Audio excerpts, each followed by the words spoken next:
नमस्कार दर्शकों, कार्यक्रम हमारे मेहमान में आप सभी का स्वागत है। दर्शकों, मध्य प्रदेश में लोकसभा चुनावों का ऐलान हो चुका है। लोकतंत्र के इस पर्व में आपकी, हमारी, सबकी भागीदारी हमारी नैतिक जिम्मेदारी है।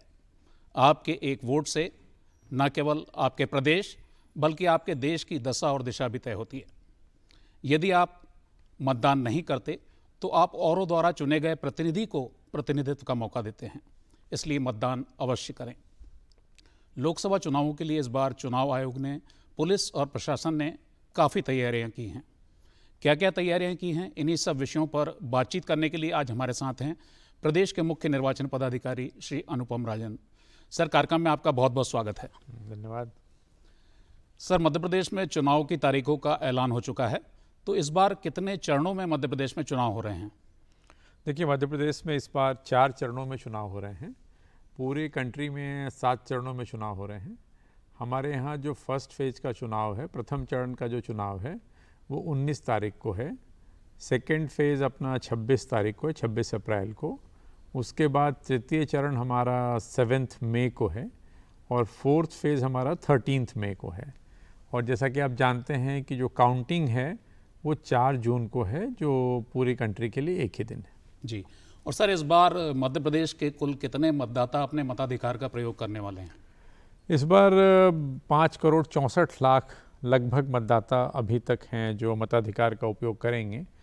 नाम जोड़ने की कार्रवाई अभी भी चल रही है। हम जानते हैं कि नॉमिनेशन का जो आखिरी दिन होता है उसके 10 दिन पहले तक नाम जोड़ने के फॉर्म लिए जाते हैं।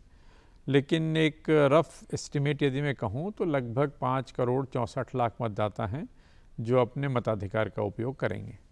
और सर, इस बार अगर श्रेणियों की बात करें तो दिव्यांगजन कितने हैं और जो बुजुर्ग मतदाता हैं उनकी संख्या कितनी है? देखिए, बुजुर्ग मतदाता, बुजुर्ग हम 60 प्लस को कहते हैं कि 80 प्लस को कहते हैं कि 100 प्लस को कहते हैं, इस पर डिपेंड करता है। लेकिन जैसे 80 साल से अधिक उम्र के लगभग मतदाताओं की संख्या 7 लाख है। 85 साल से ऊपर के मतदाताओं की संख्या लगभग 3 लाख है। तो और 85 साल से ऊपर के लोगों को होम वोटिंग की सुविधा भी है, जो शायद आप आगे हम लोग चर्चा उसके बारे में करेंगे। इसके अतिरिक्त जो हमारे दिव्यांग श्रेणी के मतदाता हैं उनकी संख्या लगभग 3 लाख है। तो इन जो 5 करोड़ 64 लाख जो टोटल मतदाताओं की संख्या है उसमें इस प्रकार से डिफरेंट कैटेगरीज के मतदाता हैं। और सर, अगर लोकसभा चुनाव के लिए बात मतदान केंद्रों की अपन करें तो इस बार कितने मतदान केंद्र बनाए जा रहे हैं और इसमें जो संवेदनशील श्रेणी के मतदान केंद्र हैं वो कितने हैं? देखिए, मतदान केंद्रों की जो कुल संख्या है वो 64,523 है जी। और ये 64,523 मतदान केंद्रों के अतिरिक्त कुछ सहायक मतदान केंद्र भी बनाए जाते हैं। जिन मतदान केंद्रों पे मतदाताओं की संख्या 1500 से ज़्यादा होती है जी, वहाँ हम लोग प्रयास करते हैं कि उसी परिसर में, उसी स्थान पे यदि कोई दूसरा भवन है तो वहाँ एक और मतदान केंद्र बनाते हैं जिसको हम उस मतदान केंद्र का सहायक मतदान केंद्र कहते हैं। और इसकी संख्या इस बार लगभग 367 के आसपास है। तो 64,523 प्लस ये जो 367 जो हमारे सहायक मतदान केंद्र हैं वो हैं, जिसके माध्यम से ये 5 करोड़ 64 लाख मतदाता अपने मताधिकार का उपयोग करेंगे। और सर, अगर बात करें हम कि इस बार मतदाताओं को किस किस तरह की सुविधाएं दी जाएंगी, मतदान केंद्रों पर उनके लिए क्या क्या संसाधन उपलब्ध होंगे, तो किस तरह की व्यवस्था इस बार पूरे प्रदेश भर में की जा रही है? नहीं, सभी मतदान केंद्रों पे, जिसको हम अस्योर्ड मिनिमम फैसिलिटी कहते हैं, AMF कहते हैं, तो मतदान केंद्रों पे मतदाताओं के लिए, जैसे दिव्यांग साथियों के लिए रैंप की व्यवस्था होती है। हमारे वॉलंटियर्स होते हैं जिनके पास व्हील चेयर्स या इस तरह के जो मतदाता आते हैं, जो स्पेशली एबल्ड हम कह लें या दिव्यांग कह लें, उनकी मदद के लिए वो लोग होते हैं। इसके अलावा जो बुज़ुर्ग मतदाता अगर वहाँ से मतदान करते हैं, मतदान केंद्र पे आते हैं, तो उनको लाइन में नहीं लगना पड़ता। उनको सबसे पहले हम लोग मतदान कराते हैं प्राथमिकता के आधार पे। और गर्भवती महिलाएं या जिनके साथ छोटे बच्चे होते हैं उनको भी प्राथमिकता के आधार पे वोटिंग कराई जाती है। उनको भी पंक्ति में या क्यू में नहीं लगना पड़ता है। जो मतदान की तारीखें हैं इस बार, गर्मी का मौसम होगा और काफ़ी गर्मी अपने पीक पे होगी उस समय, तो इस बार छाया की व्यवस्था भी हम लोग कर रहे हैं। प्रत्येक मतदान केंद्र पे हम लोग टेंट की व्यवस्था करेंगे। इसके अलावा पीने के पानी की व्यवस्था होगी, ORS पैकेट्स की व्यवस्था होगी, मेडिकल किट्स की व्यवस्था होगी।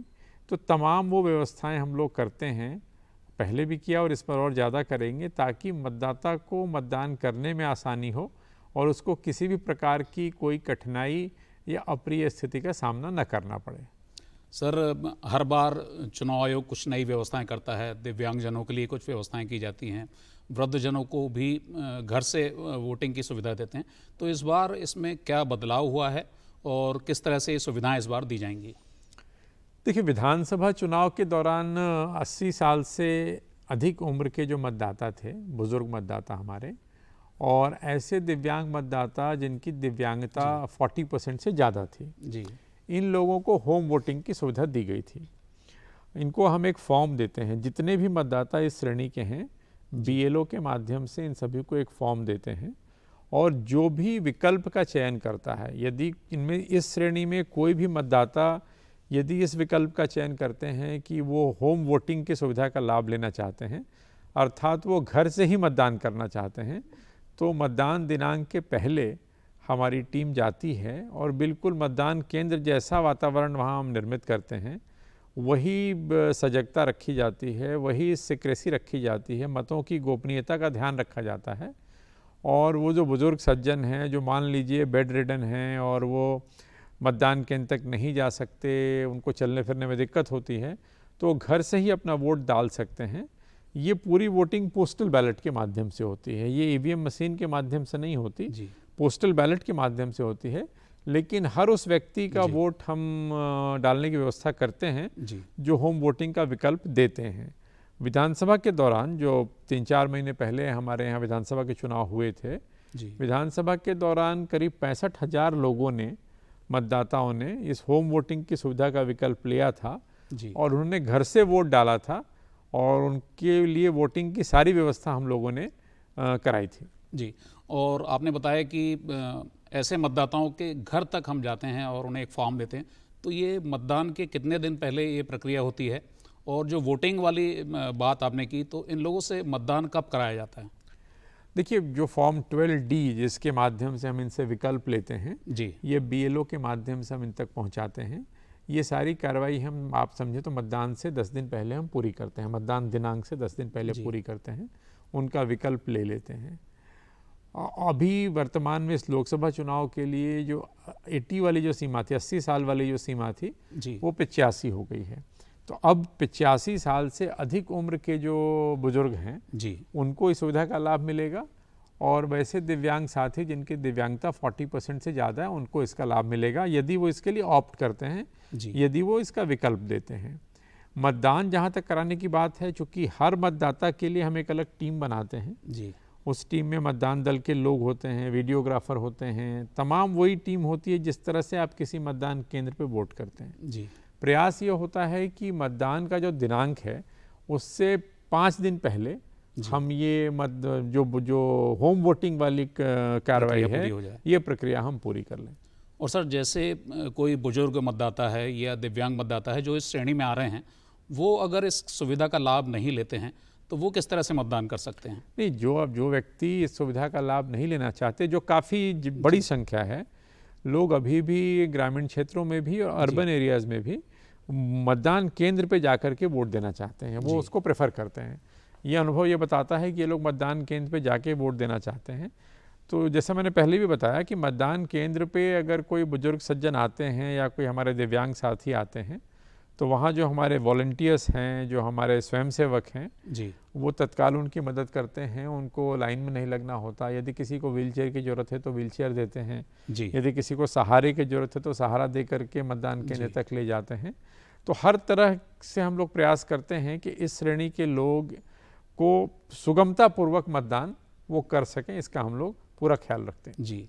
और सर, अगर बात मतदाता सुविधाओं की करें, यदि मतदाताओं को अपने मतदान केंद्र की जानकारी लेना है, अपने वोटर ID कार्ड के बारे में जानकारी लेना है, या और भी किसी प्रकार की कोई जानकारी लेना हो, तो इसके लिए किस तरह की सुविधा, किस तरह के प्रबंध चुनाव आयोग ने किए हैं? देखिए, हमारा एक वोटर हेल्पलाइन ऐप है जो गूगल प्ले स्टोर पे है। हम लोग बार बार कहते हैं, प्रचार प्रसार के सभी माध्यमों का उपयोग करते हैं कि जो वोटर हेल्पलाइन ऐप है उसको डाउनलोड किया जाए।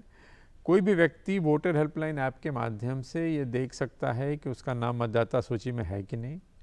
यदि मतदाता सूची में आपका नाम है तो कौन से नंबर पे है, जी, आपका मतदान केंद्र कौन सा है, जहां आप रहते हैं आपके निवास स्थान से मतदान केंद्र की दूरी कितनी है। जी, वोटर हेल्पलाइन ऐप का उपयोग करके आप अपना नाम जोड़ने का आवेदन दे सकते हैं। आप यदि किसी सुविधा की, विशिष्ट सुविधा की चाहत की श्रेणी में हैं और चाहते हैं तो उसके लिए भी प्रावधान है, वो भी कर सकते हैं।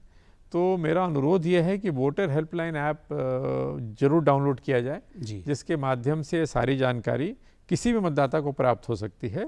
इसके अतिरिक्त जो हमारी वेबसाइट है भारत निर्वाचन आयोग की और हमारी जो मध्य प्रदेश की वेबसाइट है उस पर भी जा कर के कोई भी व्यक्ति अपना नाम टाइप करके सर्च कर सकता है, देख सकता है कि उसका नाम मतदाता सूची में है कि नहीं और कौन से नंबर पे है, सारे डिटेल्स उसमें उसको आ जाते हैं। इसके अतिरिक्त हमारा एक टोल फ्री नंबर है विच इज़ जो 1950 जी, 1950 नंबर पे कॉल करके भी जानकारी प्राप्त की जा सकती है और वो लोग आपको आवश्यक मार्गदर्शन देते हैं या सारी बातें बताते हैं कि कैसे नाम जोड़ने की कार्रवाई होती है, नाम में यदि कोई चेंज कराना है, कोई संशोधन है, वो कैसे किया जाता है। तो एक तरह का हेल्पलाइन नंबर है जिसके माध्यम से आपको तमाम सहूलियत और सहायता मिलती है। जी, आपने बताया कि वोटर हेल्पलाइन की सुविधा भी है। सीईओ मध्य प्रदेश वेबसाइट पर जाकर जी। भी जानकारी ले सकते हैं जी, लोग, जी। और ईसीआई मध्य प्रदेश पे भी ये सुविधा उपलब्ध है। जी। तो बहुत सारी जानकारियाँ हमारे दर्शक इन वेबसाइट, इन हेल्पलाइन के जरिए ले सकते हैं। सर, जो वोटर पर्चियाँ जो बँटती हैं, जो मतदान के ठीक पहले बँटती हैं, तो वो कब से बँटना शुरू हो जाएंगी और वो इस बार बांटने की जिम्मेदारी किसको दी गई है और उसमें क्या क्या होगा? देखिए, वोटर पर्ची हमेशा हम बीएलओज़ के माध्यम से बांटते हैं। पिछले विधानसभा चुनाव के दौरान भी बीएलओज़ के माध्यम से बांटा था। एक नई चीज़ है उसमें, वो क्यूआर कोड होगा। उस क्यूआर कोड को स्कैन करके डिटेल जानकारी आपको मिलती है और वोटर पर्ची हमारा प्रयास होता है कि जो मतदान दिनांक है जी, उसके कम से कम 3 दिन पहले आपको मिल जाए, हर मतदाता तक वोटर पर्ची पहुंच जाए। जी, क्योंकि इस बार हमारे मतदान 4 फेजेज़ में हैं, जी, विधानसभा जैसा सिंगल फेज़ नहीं है। तो जिस क्षेत्र का मतदान जिस दिनांक को शेड्यूल्ड है, जिस दिनांक को निर्धारित है, उसके 3 दिन पहले हम लोग चाहेंगे कि मतदाता पर्ची जो आप कह रहे हैं वो पहुंच जाए। इसके अतिरिक्त एक वोटर गाइड भी देते हैं, जो जी। परिवार में एक देते हैं। मतदाता पर्ची तो हर मतदाता को देते हैं, जी, बट एक वोटर गाइड भी देते हैं जो वोटिंग की पूरी प्रक्रिया को समझाती है और उसके बारे में जो भी आवश्यक बातें हैं उसका उल्लेख उसमें होता है। ये वोटर गाइड भी हम लोग इसके साथ साथ हर परिवार में एक देते हैं ताकि परिवार में इसको पढ़ करके आवश्यक जानकारी प्राप्त की जा सके। एक बात ज़रूर मैं आपके माध्यम से कहना चाहूँगा अपने सभी मतदाता साथियों से कि वोटर पर्ची जो है उसके आधार पे आप वोट नहीं देते। जी, कई बार ये होता है कि मतदाता को ऐसा लगता है कि मेरे पास जो वोटर पर्ची है उसके आधार पे वोट डाल सकता मतदान कर है सकता है। और वो वोटर पर्ची लेकर के मतदान केंद्र जाते हैं और तब वहाँ पे जो पीठासीन अधिकारी बैठे होते हैं वो कहते हैं कि आपके पास कोई आइडेंटिटी का आप कार्ड दिखाइए, जी। कोई पहचान पत्र दिखाइए। चूँकि वोटर आईडी, वोटर जो आपकी मतदाता पर्ची है, वोटर इन्फॉर्मेशन स्लिप, मतदाता सूचना पर्ची हम कहते हैं, जी, जिसको सामान्य बोलचाल की भाषा में वोटर पर्ची कहने लगे हम लोग अब। वोटर पर्ची पे फ़ोटो नहीं होता, जी, तो वोटर पर्ची सिर्फ इसलिए है कि आप उसको नाम ढूंढने में आसानी होती है जी। कि किस नंबर पे आपका नाम है, वो जो मतदाता सूची में वो देख पाता है। वोटर पर्ची के अतिरिक्त जी, कोई ना कोई पहचान पत्र जरूर मतदाता के पास होना चाहिए, चाहे वो उसका वोटर आईडी कार्ड हो या जो 12 प्रकार के दस्तावेज हैं जिसमें से कोई भी दस्तावेज आपके पास हो, वो जी। लेकर के आप उसके आधार पे मतदान कर सकते हैं। सर, अगर किसी के पास अपना मतदाता परिचय पत्र नहीं है और चुनाव के मतदान के ठीक पहले भी उसे नहीं मिल रहा है, तो वो किस तरह से वोटिंग कर सकता है और किन परिस्थितियों में वो वोटिंग कर सकता है? देखिए, वोटिंग करने के लिए जो सबसे ज़रूरी चीज़ है, जो अनिवार्य है, वो है मतदाता सूची में आपका नाम होना। यदि मतदाता सूची में आपका नाम है और आपके पास वोटर आईडी कार्ड नहीं है, जैसा आप कह रहे हैं, शायद आपको नहीं मिल पाया या हो सकता है कि उस दिन नहीं मिल रहा है, गुम हो गया है, घर में कहीं ऐसी जगह रख गया जहाँ मिल नहीं रहा है या गुम हो गया है, तो उसके अतिरिक्त करीब 12 प्रकार के और दस्तावेज हैं। उदाहरण के लिए जैसे पैन कार्ड है, जी, आधार कार्ड है, आपके पास बैंक की पासबुक है जिस पे आपकी फ़ोटो होती है, ड्राइविंग लाइसेंस है, जी पासपोर्ट है। तो ऐसे तमाम प्रकार के सरकारी दस्तावेज हैं जिस पे आपकी फ़ोटो लगी होती है, जी वो लेकर के भी यदि आप मतदान केंद्र पे जाते हैं जी। तो आप वोट डाल सकते हैं। और सर जो प्रवासी भारतीय हैं वो मतदान के लिए मध्य प्रदेश में आना चाहते हैं, तो वो किस दस्तावेज के आधार पर अपना मतदान कर सकेंगे? नहीं, ये जितने दस्तावेज मैंने आपको बताए ये उन पे भी लागू होते हैं। जी नॉर्मली जो प्रवासी भारतीय हैं जो बाहर रहते हैं और मतदान करने आते हैं, पासपोर्ट सभी के पास होगा तो पासपोर्ट के आधार पे डाल सकते हैं। इंडियन सिटीजन हैं तो उनके पास नेचुरली आधार कार्ड वगैरह भी होगा। जी तो कोई भी ऐसा सरकारी दस्तावेज जिस पे आपकी फ़ोटो लगी हो, यदि वोटर आईडी कार्ड नहीं है, कोई भी सरकारी दस्तावेज जिस पे आपकी फ़ोटो है उसके आधार पे आप वोट डाल सकते हैं। सर, हम अपने दर्शकों के लिए एक बार और आपसे जानना चाहेंगे कि जिस नंबर पर, जिस हेल्पलाइन नंबर पर लोग सारी जानकारियाँ ले सकते हैं, चुनाव से जुड़ी हुई जानकारियाँ वो प्राप्त कर सकते हैं, वो क्या है और उसका उपयोग करने के लिए उन्हें क्या करना चाहिए? नहीं, मैंने पहले कहा वो नंबर है 1950, 1950। हम सब जानते हैं हमारी जो जी संवैधानिक हिस्ट्री है उसमें 1950 का काफ़ी महत्व है, इसलिए याद रखना भी आसान है। जी 1950 नंबर पे 1950 पे कहीं से कोई भी कॉल करे, जी आप ज़िले में भी वो कॉल उठती है और भोपाल में भी उठती है। एक डेडिकेटेड टीम है जो उस कॉल को लेती है, वो मुझ बजाबता उसका डिटेल्स नोट करते हैं। तो किसी भी प्रकार की जानकारी आप चाहते हो, कई बार हमें जैसे कॉल आते हैं कि किसी का नाम नहीं जुड़ा है या नाम जुड़ गया उसका वोटर आईडी कार्ड बन के नहीं आया, या वोटर आईडी कार्ड आया था उसने उसमें सुधारने के लिए कुछ किया वो नहीं आया। तो तमाम तरह की कोई भी समस्या हो या कोई भी काम आप कराना चाहते हैं, करना चाहते हैं, तो 1950 का उपयोग करके वो किया जा सकता है। बिल्कुल सही जानकारी दी सर आपने। तो श्रोता दर्शकों, 1950 एक ऐसा नंबर है, ऐसा टोल फ्री नंबर है जिस पर आप चुनाव से जुड़ी हुई कोई भी जानकारी ले सकते हैं। चाहे आपको अपने मतदान केंद्र के बारे में जानना हो, अपने मतदाता परिचय पत्र के बारे में जानकारी लेना हो, या चुनाव किस चरण में कहाँ पर हो रहा है, किस तिथि पे मतदान है, ये सारी जानकारियाँ आप ले सकते हैं। इस नंबर के जरिए अगर आपके घर में कोई ऐसा बुजुर्ग है जिसे आपको मतदान केंद्र तक पहुंचाने के लिए कोई व्यवस्था करना हो, तो इस नंबर के जरिए आप इस सुविधा की मांग भी कर सकते हैं। और सर, इस बार जो जैसे कई लोग सुविधाएं देते हैं कि मतदाता को मतदान केंद्र तक वो पहुंचा दें, या जो मतदान केंद्र से घर तक जाना चाहें ये सुविधा भी देते हैं, तो ये सुविधा किस तरह से दी जाती है? कौन कौन इसके लिए आगे आ सकते हैं? देखिए, मतदाता को घर से मतदान केंद्र तक ले जाने के लिए गवर्नमेंट की साइड से, मतलब सिस्टम की तरफ से, जो बुज़ुर्ग मतदाता हैं हमारे, जो दिव्यांग मतदाता हैं हमारे जी, वो यदि इस सुविधा का लाभ लेना चाहते हैं, पहले से हमें अगर बताते हैं ऐप के माध्यम से जिसकी हम लोग चर्चा कर रहे थे, तो हम उसकी व्यवस्था करते हैं। अलग से हम, क्योंकि कई बार अन्य लोग ऐसा नहीं कर सकते, फिर वो मतदाता को ढोने की श्रेणी में आता है, जो अलाउड नहीं है। मतदान करने के बाद उनको घर तक छोड़ने के लिए कुछ संस्थाएं हैं जो ये काम करती हैं। यदि वो संस्थाएं नॉन पॉलिटिकल हैं, यदि उनका कोई पॉलिटिकल अफिलिएशन नहीं है, उनकी कोई राजनीतिक लीनिंग या राजनीतिक झुकाव नहीं है, तो ऐसे लोगों से आयोग एक बार हम लोग उनसे चर्चा करने के बाद उनको अलाउ करते हैं कि मतदान केंद्र से मतदाता को वो उसके निवास स्थान तक छोड़ दें। जी।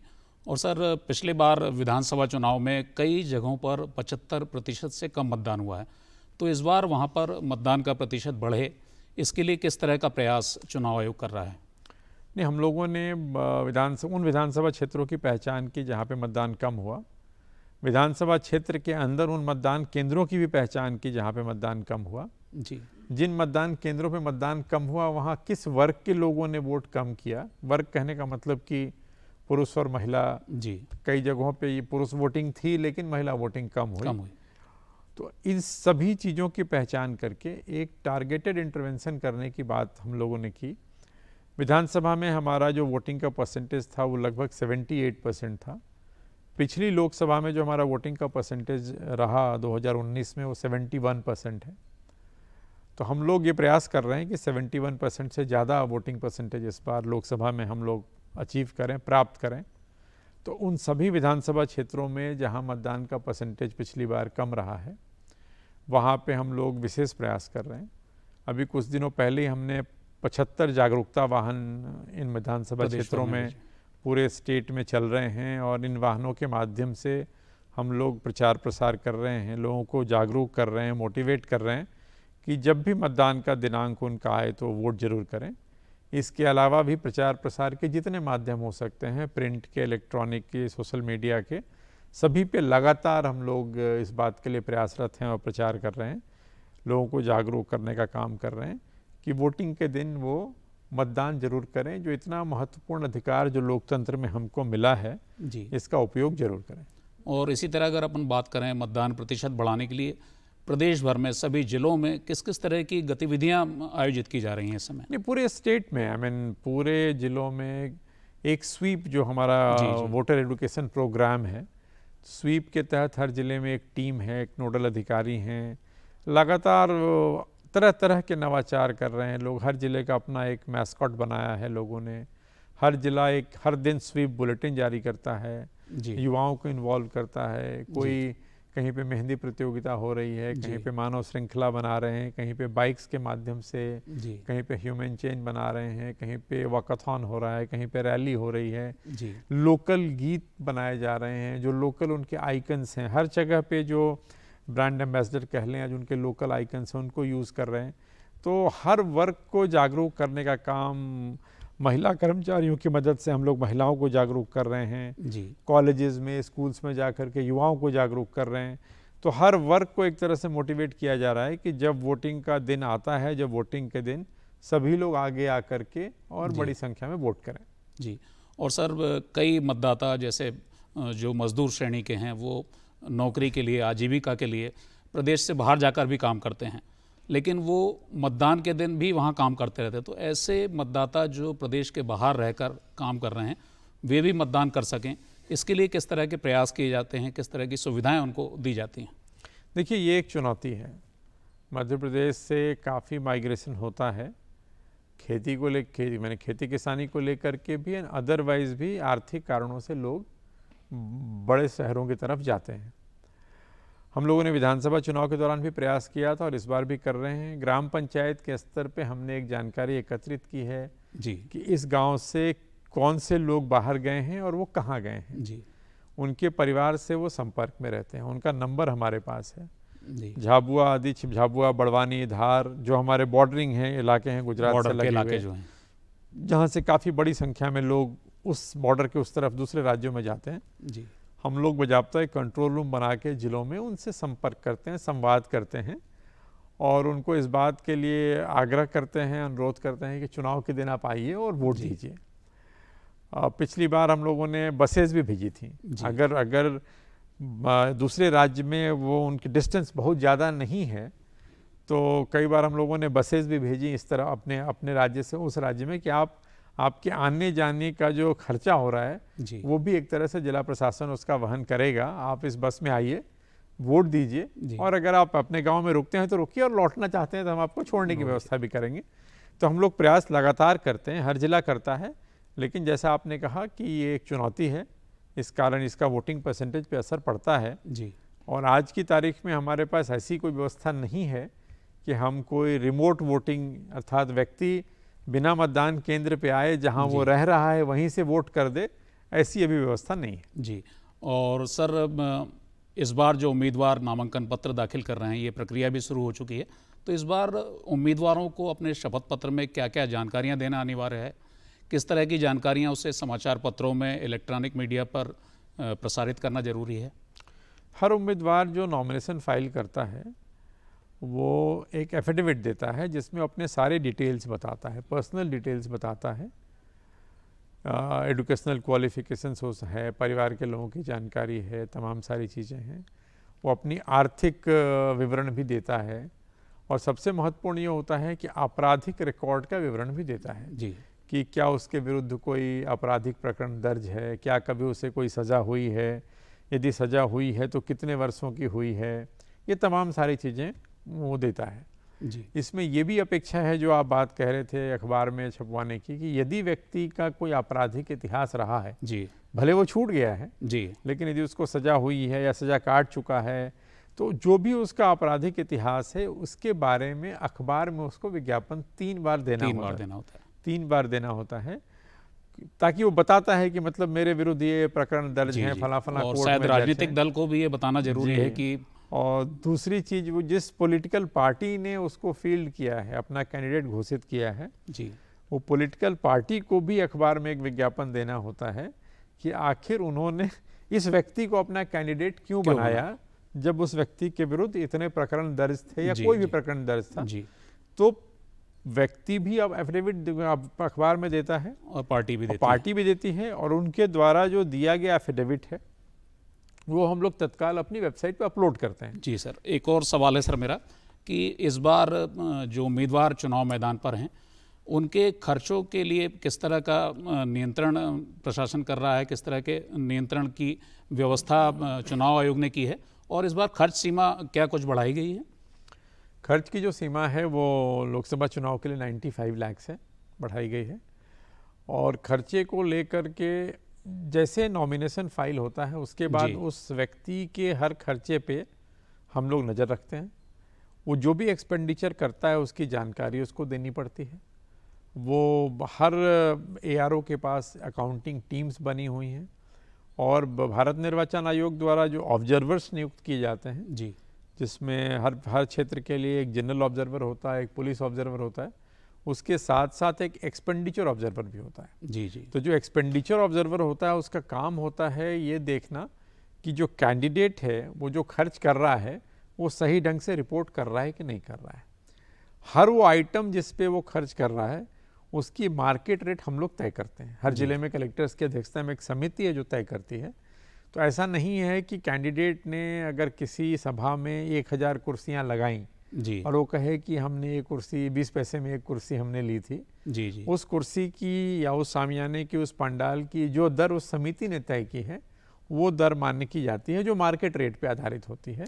और सर क्या अभी चुनाव के लिए आप प्रेक्षकों की बात कर रहे थे, तो कुछ प्रेक्षक भी तैनात कर दिए गए हैं? हाँ, सारे प्रेक्षक, समस्त प्रेक्षक 16 प्रेक्षक हमारे, चाहे वो जनरल ऑब्जर्वर हो या पुलिस के ऑब्जर्वर हो जी, या वो एक्सपेंडिचर के ऑब्जर्वर हो, जितने ऑब्जर्वर्स हैं, हमारी 6 पार्लियामेंट्री कॉन्स्टिट्यूंसी में प्रथम चरण का चुनाव है, तो जितने ऑब्जर्वर्स हैं ये सभी लोग अपने अपने निर्वाचन क्षेत्रों में जो पार्लियामेंट्री कॉन्स्टिट्यूंसी है वहाँ पहुँच चुके हैं। और सर आखिरी में हम आपसे पूछना चाहेंगे, मतदाताओं से अपने जो देख रहे हैं आपको, इन सबसे आप क्या निवेदन करना चाहेंगे, क्या अपील आप करना चाहेंगे?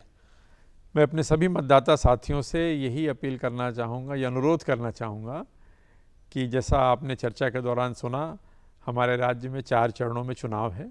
जिस तारीख को भी आपके यहाँ चुनाव है, जिस तारीख को भी आपके यहाँ मतदान होना है, आपका जो मतदान केंद्र है जो आप जानते हैं, जहाँ आपने विधानसभा के दौरान मतदान किया है, वोट जरूर करिए, अपने मतदान केंद्र पे जाइए और ये जो अधिकार हमको प्रजातंत्र में, लोकतंत्र में मिला है, वोट देने का अधिकार, इसका जरूर उपयोग करिए। आप सबसे अनुरोध करना चाहूँगा एक बार फिर कि वोट जरूर करिए। वोट से बड़ा कोई अधिकार नहीं है, इस मौके को मत गंवाइए। जी, बिल्कुल सही कहा सर आपने। मतदान आपका अधिकार ही नहीं, आपकी जिम्मेदारी भी है, और आपका वोट ये तय करता है कि आपके प्रदेश और आपके देश के विकास की दशा और दिशा कैसी होगी। इसलिए वोट जरूर करें। और इसके साथ ही आज के कार्यक्रम को यहीं समेटने की अनुमति दीजिए। विकास तिवारी को नमस्कार। नमस्कार।